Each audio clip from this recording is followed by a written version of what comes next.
প্রিয় BA first সেমিস্টারের ছাত্রছাত্রীরা এবং যারা বিকম এবং বিএসসি ছাত্রছাত্রী রয়েছে প্রত্যেকের জন্য আজকের এই ভিডিওটি গুরুত্বপূর্ণ।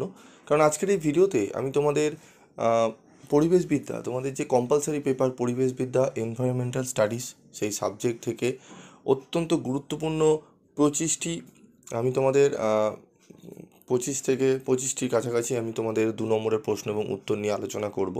তো ভিডিওটি প্রথম থেকে শেষ পর্যন্ত মনোযোগ সহকারে শুনো এবং ভিডিওতে বলা প্রশ্নগুলো ভালো করে যদি করে যাও, আশা করি তোমরা অনেকটাই উপকৃত হবে, ঠিক আছে? এবং তোমাদের এরকম আমি চ্যাপ্টার ওয়াইজও 2 নম্বর দিয়েছি, তবে আজকে আমি গুরুত্বপূর্ণ বাছাই করা আমি তোমাদের 2 নম্বরের প্রশ্নগুলো দিচ্ছি, ঠিক আছে? একটুখানি কাউন্ট করে নেবে কতগুলো হচ্ছে।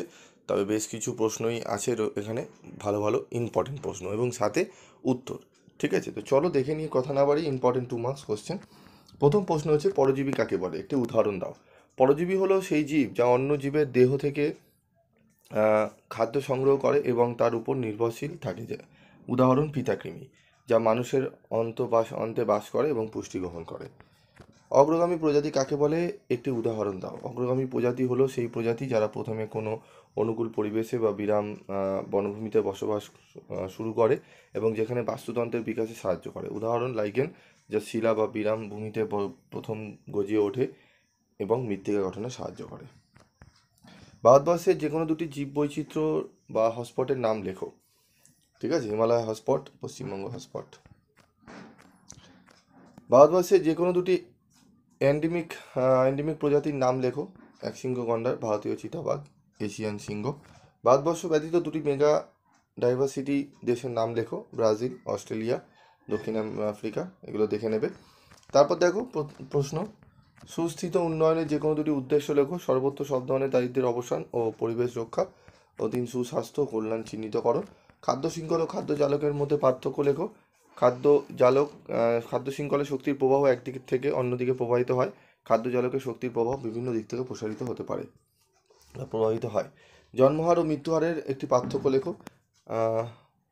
কোনো একটি নির্দিষ্ট দেশ বা অঞ্চলে এবং নির্দিষ্ট একটি বছরে প্রতি 1000 নারীর সন্তান জন্মদানের মোট সংখ্যাকে জন্মহার বলে। অন্যদিকে কোনো একটি দেশ বা অঞ্চলের জনসংখ্যার মধ্যে বছরের বিভিন্ন সময় বিভিন্ন বয়সে যত লোক মারা যায় তাকে মৃত্যুহার বলে। জন্মহারের পরিমাণ বৃদ্ধি পেলে জনসংখ্যা বৃদ্ধি পায়, অন্যদিকে মৃত্যু হার বাড়লে জনসংখ্যা বৃদ্ধি পায়। মিশন লাইফ কি? মিশন লাইফের অর্থ হলো পরিবেশের জন্য লাইফস্টাইল। এটি ভারতের কেন্দ্রীয় দূষণ নিয়ন্ত্রণ বোর্ড দ্বারা শুরু করা একটি প্রচারণা। মিশন লাইফের উদ্দেশ্য হলো একটি টেকসই এবং পরিবেশগতভাবে সচেতন জীবনযাত্রার প্রচার এবং উৎসাহিত করা। পরিবেশ রক্ষা ও সংরক্ষণের জন্য ব্যক্তি এবং সম্প্রদায়ের পদক্ষেপকে ধাক্কা দেওয়ার জন্য ভারতের নেতৃত্বে একটি বিশ্বব্যাপী গণ আন্দোলন। বৃক্ষরোপণ ও বৃক্ষছেদনের মধ্যে পার্থক্য লেখো। বৃক্ষরোপণ নতুন গাছ লাগানোর প্রক্রিয়া, বৃক্ষছেদন বিদ্যমান গাছ কেটে ফেলার প্রক্রিয়া। বৃক্ষরোপণ পরিবেশের জন্য অত্যন্ত উপকারী, অন্যদিকে বৃক্ষছেদন পরিবেশের জন্য ক্ষতিকারক। প্রাকৃতিক সম্পদের হিসাব রক্ষণ কি? প্রাকৃতিক সম্পদের হিসাব রক্ষণ হলো পরিবেশ, অর্থনীতি ও সমাজের ওপর পরিবেশের সম্পদের ব্যবহারের প্রভাব পরিমাণ ও ট্র্যাক করার পদ্ধতি। টেকসই উন্নয়ন নিশ্চিত করতে এটি গুরুত্বপূর্ণ ভূমিকা পালন করে। এক্সিটু সংরক্ষণ কি? উদাহরণ দাও। জীববৈচিত্র্যকে তার নিজস্ব প্রাকৃতিক পরিবেশের বাইরে কৃত্রিম পরিবেশের নমুনা হিসাবে সংরক্ষণ করার পদ্ধতিকে এক্সিটু সংরক্ষণ বলে। যেমন চিড়িয়াখানা। বিলুপ্তপ্রায় ও বিলুপ্ত প্রজাতির মধ্যে পার্থক্য লেখো। যে প্রজাতির সংখ্যা এত কমে গেছে যে তারা বিলুপ্তির ঝুঁকিতে রয়েছে, সে সকল প্রজাতিকে বিলুপ্তপ্রায় প্রজাতি বলা হয়। যে প্রজাতি পৃথিবী থেকে সম্পূর্ণভাবে বিলুপ্ত হয়ে গেছে সে সকল প্রজাতিকে বিলুপ্ত প্রজাতি বলা হয়, ঠিক আছে? তারপর দেখো, বায়োপ্রসপেক্টিং বলতে কি বোঝো? বায়োপ্রসপেক্টিং হলো প্রাকৃতিক সম্পদের অনুসন্ধান এবং বাণিজ্যিকীকরণ যা মানুষের উপকার করতে পারে। এই সম্পদ সংগ্রহ করা হয় এবং সমাজকে সাহায্য করার জন্য ব্যবহার করা হয়। যেমন পেনিসিলিয়াম ছত্রাক অ্যান্টিবায়োটিক পেনিসিলিন তৈরি করতে সাহায্য করে। সমুদ্র দূষণের মূল 2টি উৎস উল্লেখ করো। পয় নিষ্কাশন ব্যবস্থা থেকে অপরিশোধিত বর্জ্য, প্লাস্টিক ও অন্যান্য আবর্জনা। ওজোন স্তর ক্ষয়ের 2টি ক্ষতিকারক প্রভাব উল্লেখ করো। অতিবেগুনি রশ্মির প্রভাবে প্রজনন ক্ষমতা হ্রাস পায় এবং বন্যান্ত বৃদ্ধি পায়। ওজোন স্তর ক্ষয়ের ফলে বাস্তুতন্ত্রের উৎপাদনশীলতা, স্থায়িত্ব ও ভারসাম্য বিনষ্ট হয়।